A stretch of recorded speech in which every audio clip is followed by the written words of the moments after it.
And to discuss that, we're now being joined by Mr. Glenn Carl from Boston. He's a former National Intelligence Officer from the CIA and national security and foreign policy expert. Thank you, sir, for joining us on the broadcast. Now, we're looking at what's being described as this double-sided two-week ceasefire, which is mediated by Pakistan. But the details are still emerging, as we were just discussing with our correspondent, Susan. And at its core, what would both sides actually need to deliver in these 2 weeks for this to evolve into a more meaningful, lasting ceasefire rather than just a tactical pause, according to you? I think that we shouldn't expect too much more to come out of this, really. As many of us have anticipated, President Trump has declared victory, no matter what the outcome was, and as a way to get himself out of a difficult situation. And Iran, of course, would be quite happy to have the bomb stop falling. So we'll return to some extent to the status quo ante, where traffic will flow through the Straits of Hormuz, and the U.S. will not bomb in a sustained way, anyway, Iran.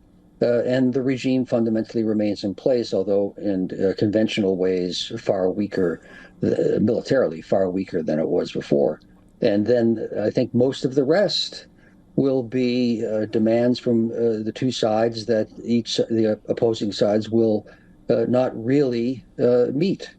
And that seems to be the most likely outcome. The mediation of Pakistan, I wouldn't place too much importance on that. There has to be some channel through which positions pass and negotiations can flow, but I don't know how much of a role they'll play beyond that, really. Right, Mr. Carl, and Trump has said that the U.S. has already met and exceeded all the military objectives here and that a long-term peace is within reach. Now, of course, is this a genuine off-ramp is a question that we are dealing with, but also, is this perhaps also some time that the U.S. is going to take to recalibrate the next move and keep the option of force very much on the table, which then again brings us back to square one in this situation? Well, the option of force will be on the table, but the United States, Donald Trump was in a difficult position. The Iranian regime had not crumbled. It's certainly weakened, and it was tottering some, but it remained fundamentally, essentially in control of the country and of the means of force to impose their will on their people. That has not changed. And the option for Donald Trump was I leave and then I say we lost, or I invade, which would have been fraught with tremendous problems, or I find some way to stop the fighting. And by declaring victory and stopping the fighting, he's achieved that, and now he can claim that, well, I've opened up the straits again, which, of course, the straits were not being blocked prior to the attack. Absolutely, Mr. Carl, and of course, this is a leverage that has been given to Iran, which it perhaps did not have before. Now, just to cut across to our correspondent, Susan. Susan, is there an understanding that we're getting from the White House about what would happen if we're not able to, reach a breakthrough at the end of this 2-week window? Is a return to strikes already being kept on the table based on what you're picking up at the moment? Yeah, absolutely. And, you just have to go back to what Secretary of War Pete Hegseth has said time and again. He said the negotiations can continue. We're negotiating with bombs, and those bombs may stop for a short period of time. But I just don't see the Trump administration completely walking away without trying to find some kind of resolution or solution to the enriched uranium that Iran has in its possession. Now, it's premature to think that Iran would hand over that in a silver platter, even to a third mediating country. But I think the focus is really on how to prevent Iran from obtaining a nuclear weapon, and also to get that enriched uranium in one way or the other. So, the finger is on the trigger. It continues to be on the trigger, and I think it would be premature for the Iranians to think that they've sort of,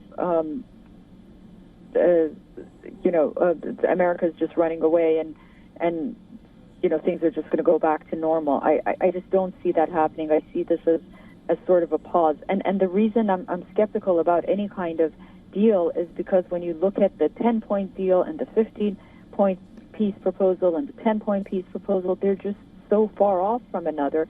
It's hard to imagine where the two sides would find a compromise to meet, but you never know.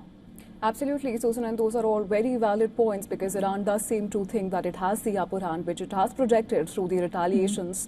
And of course, the question that we have to discuss is what it would take for Iran to actually back down at this point. And for that, I want to go back to our guest, Mr. Kal. Now, the mediation effort by Pakistan, it has seemed to offer both sides a way to de-escalate after rhetoric escalated to the point of existential threats, where President Trump said that it's going to drive Iran back to the Stone Ages, or the threat of wiping out the entire civilization. If this 2-week window fails to produce a breakthrough, what does the trajectory look like according to you, Mr. Kal, from here on?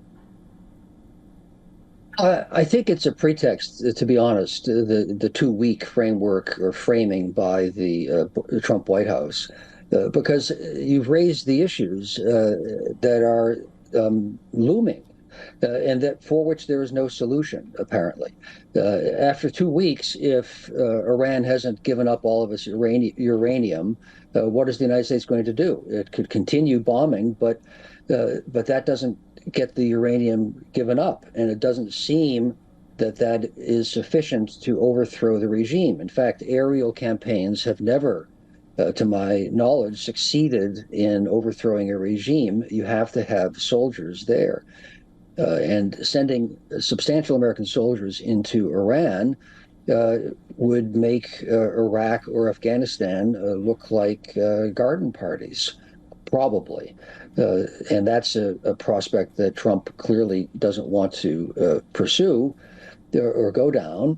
And so that leaves the options of what? Of withdrawal, which was not acceptable to Trump, or invasion, which is not acceptable to Trump, continued bombing, which is not acceptable to Trump for political and material reasons. So you declare victory and revert haltingly to the status quo ante. I don't see any other realistic plan forward. Now, you could eventually get to a negotiation where, in exchange for various concessions on the part of Western sanctioning nations, Iran would allow inspections. That was called the JPCOA agreement before Donald Trump canceled it 10 years ago, which was largely effective. That is really the only alternative to regime change, which seems not to be on the table, or to walking away. Right, and I would also like to circle back to this inadvertent advantage which was handed to Iran with the Strait of Hormuz. Now, what would it realistically take for Tehran to convert that leverage into a workable agreement with Washington, given the deep mistrust of, President Trump that we're seeing come out of Iran at this moment? I don't think there will be an agreement. The 10-point plan and the 15-point plan, or however many numbers each party claims to have, these are positions to stake out. You always put your maximalist ideal objectives into a negotiating position, certainly one that you announce publicly. And in this instance, since there is no real common ground, what will happen is that both sides will point to the elements in the plan, their plans, which they like and which affirm their own objectives. The other side will ignore that or deny that is the case. And then they will continue with an angry ceasefire. And because Iran doesn't want more bombs to fall, I think probably will open the straits as they were before, because that benefits Iran too. But I do agree with you on this very important point, which is that it appears the United States has succeeded in giving Iran greater leverage over the Straits of Hormuz now, after 5 weeks of bombing, than they had before, which I would say matches the achievement of the United States in our invasion of Iraq, when we invaded Iraq to overthrow Saddam Hussein.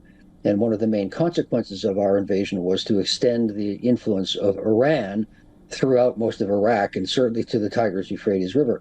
So it appears that we have achieved, to some extent, part of the opposite of what we sought. I wouldn't say we, what Donald Trump thought he was doing. I'm not sure he coherently knew what he was trying to do, to tell the truth. Right, and stepping back, what do you think it does, this particular episode, it does to the U.S. credibility and also its relationship with regional allies, especially if this 2-week temporary ceasefire, it's seen as this abrupt or tactical pause rather than a strategic one?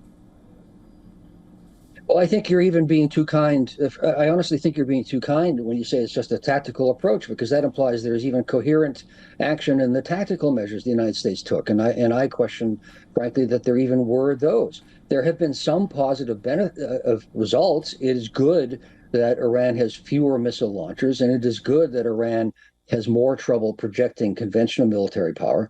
But those are secondary achievements, frankly, to the strategic issue.